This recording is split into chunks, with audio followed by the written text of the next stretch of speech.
Вы слушаете SBS Russian. Вы слушаете подкаст SBS Russian, с вами Ирина Бурмистрова. От ложных угроз взрыва до ложных сообщений о мошенничестве. Драма дня выборов в США. С чем столкнулись официальные лица, сотрудники избирательных комиссий и избиратели во время голосования на президентских выборах в США. Об этом мы знаем из статьи Эми Холл для SBS News. Президентская избирательная кампания в США была насыщена событиями. Состоялось судебное разбирательство по уголовному делу. Действующий президент был снят с выборов, и было совершено несколько покушений на убийство. Вот и в день выборов многие ожидали, что без драмы не обойдется. Опасаясь возможных беспорядков, некоторые штаты выдали сотрудникам избирательных участков тревожные кнопки, разместили спецназовцев на крышах домов и закрыли защитными экранами витрины магазинов. Наблюдательная группа Common Cause заявила, что голосование прошло относительно гладко, но не без инцидентов. Голосование в 5 из 7 спорных штатов было омрачено десятками угроз взрыва бомб, которые чиновники связывают с Россией. Власти подтвердили, что во вторник угрозы поступали на избирательные участки в Джорджии, Мичигане, Аризоне, Пенсильвании и Висконсине. В результате в некоторых местах часы голосования были продлены. До сих пор ни одна из угроз не была признана заслуживающей доверия, говорится в заявлении ФБР. И добавляется, что честное голосование – это один из главных приоритетов организации. Мы будем продолжать тесно сотрудничать с нашими партнерами из правоохранительных органов штатов и местных органов власти, чтобы реагировать на любые угрозы нашим выборам и защищать наши общины в то время, когда американцы осуществляют свое право голоса. Посольство России в Вашингтоне заявило, что любые обвинения России во вмешательстве в выборы являются злонамеренной клеветой.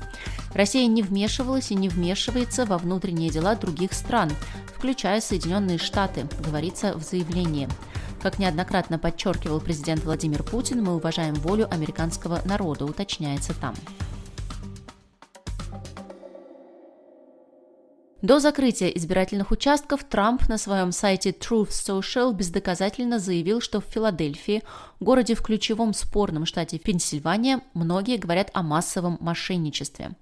Городской комиссар Филадельфии Амар Сабир отверг обвинения Трампа. Четко говоря, выборы в Филадельфии безопасны, просты и надежны, и так было всегда, сказал он. Мошенничества нет, здесь нет дыма. Люди что-то говорят, но это не значит, что это правда. Мы узнали об этом в 2020 году. У нас есть трудолюбивые люди, пытающиеся дать гражданам Америки результаты выборов, которых они заслуживают. В 2020 году Трамп делал ложные заявления о мошенничестве в крупных городах, где доминировали демократы.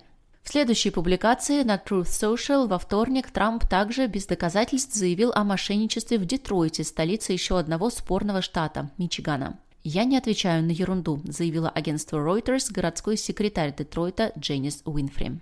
Из-за нарушений запечатывания бюллетеней в Милуоки пересчитывается около 30 тысяч бюллетеней для удаленного голосования. Это может затянуть подтверждение результатов на несколько часов. Город находится в штате Висконсин, который также известен как неопределившийся. Это один из 7 штатов, которые могут решить исход выборов в США. Это просто из соображений предосторожности, заявил представитель города Джефф Флеминг. Республиканский национальный комитет назвал этот инцидент неприемлемым примером некомпетентного управления выборами и заявил, что избиратели заслуживают лучшего. По данным избирательной комиссии, решение о пересчете голосов было принято после консультации с республиканцами и демократами. В одном из округов Айовы бюллетени приходится подсчитывать вручную из-за неисправности машины для голосования. По словам официальных лиц, проблемы с машинами для голосования возникли примерно на 12 из 45 избирательных участков в округе Стори, где проживает около 100 тысяч человек. Аудитор работает с поставщиком и нашим офисом для решения этой проблемы, заявили в офисе госсекретаря штата Айова, добавив, что это может повлиять на скорость предоставления результатов. Недавний опрос показал, что Камала Харрис неожиданно опередила Дональда Трампа в штате Айова на 3 процентных пункта, где обычно голосуют республиканцы. Трамп оспорил результаты опроса, проведенного авторитетной организацией Seltzer, заявив, что предвыборная гонка еще не близка к концу. По прогнозам AP, республиканцы выиграли Сенат США, что гарантирует партии Дональда Трампа контроль, по крайней мере, в одной палате Конгресса. AP прогнозирует переизбрание в Сенат республиканки Деб Фишер, которая будет представлять Небраску. Это доводит счет республиканцев до 51 против 42, большинства над демократами, но еще предстоит объявить 7 мест. Ранее республиканцы закрепили победу в гонке за место в Сенате в Техасе, а AP прогнозирует переизбрание Теда Круза вместо демократа Колина Олреда.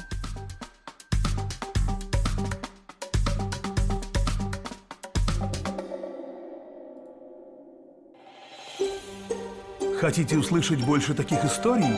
Это можно сделать через Apple Podcasts, Google Podcasts, Spotify или в любом приложении для подкастов.